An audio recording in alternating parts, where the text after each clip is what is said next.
Bon, les amis, on est à l'intérieur de FL Studio pour parler cette fois de la trap musique.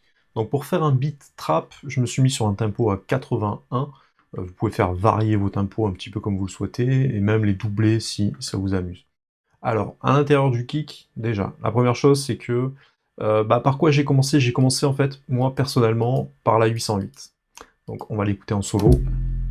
Je suis venu la faire dans le piano roll. Donc je suis venu faire un groove. Alors, à quoi faut faire attention, tu vois, quand il y a ce genre de glissement qui se fait, c'est-à-dire que tu as une note qui joue sur une octave différente. Donc là, j'ai tout accordé à ma Rhodes key, c'est-à-dire ma tonalité déjà en Do. Tu dois faire en sorte de tout accorder, c'est vraiment très important. Et là, il y a un coup qui joue un peu plus haut. Ce que tu vas faire, c'est que tu vas double-cliquer dessus et tu vas appuyer vraiment à cet endroit-là au niveau de la slide pour être sûr que le slide se fasse bien comme il faut. Donc ça, c'est la première chose déjà. À chaque fois que tu veux faire ce genre de glissement, eh ben, il va falloir que tu glisses en rajoutant ta slide. Donc, c'est pas un cours sur la trap musique, hein, il y a une formation qui est dédiée, qui arrive bientôt, vous inquiétez pas. Ensuite, je suis venu mettre le clap. Alors, pardon, le clap, il joue ici. Vous voyez, vraiment classique, hein, il joue sur les temps faibles, encore une fois. Alors, 1, 2, 3, 4, 1, 2, 3, 4, 1, 2, 3, 4. Alors quand le rappeur il rappe, il peut pas se baser sur le kick parce que tu vas le voir, le pied, il est foufou dans la trappe. Voilà, il joue un peu comme une mélodie, là, un certain groove, le pied. Donc faut pas se fier à lui, la seule chose qui va se faire se baser, c'est vraiment sur le snare. Donc la première chose que tu fais, tu tapes dans tes mains avec le tempo. Donc tu peux mettre ton métronome si tu veux. 1, 2, 3. Alors tu peux taper dans les mains. 1.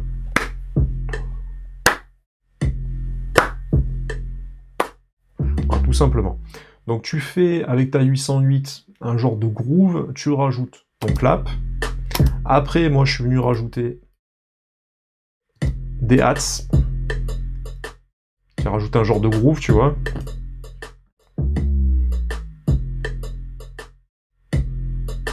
Faites en sorte, voilà, là j'ai rajouté une sixième par exemple par rapport à ma Rhodes key. Bon, tout ça je te l'explique dans les formations, mais c'est juste pour te montrer très, très rapidement comment faire un beat.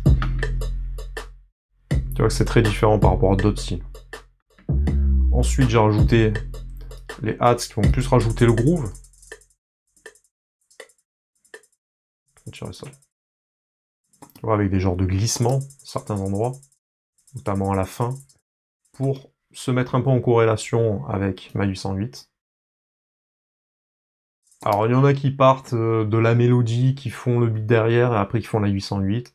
Moi, je suis parti là, pour l'exemple de la 808. Après, j'ai fait le clap, après les charlets, et après le pied. Donc, dans l'ordre, ça donne ça. Le snare par-dessus, snare clap. J'ai rajouté un petit groove. J'ai la tête qui commence à bouger. J'ai rajouté des hats qui vont rajouter un vrai groove dedans. Et ensuite le pied.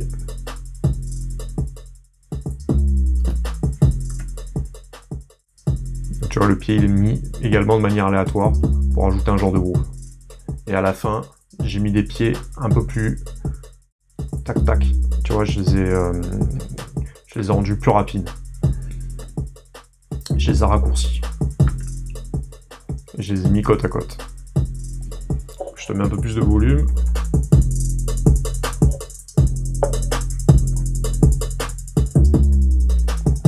Comme je suis pas salaud, pour que t'entendes bien, j'espère que ça s'assure pas, j'ai mis la saucisse, le sausage fatner, sur ma 808, parce que, ben voilà, si tu mets pas un peu de saturation dans ta 808, elle va pas s'entendre sur la plupart des systèmes.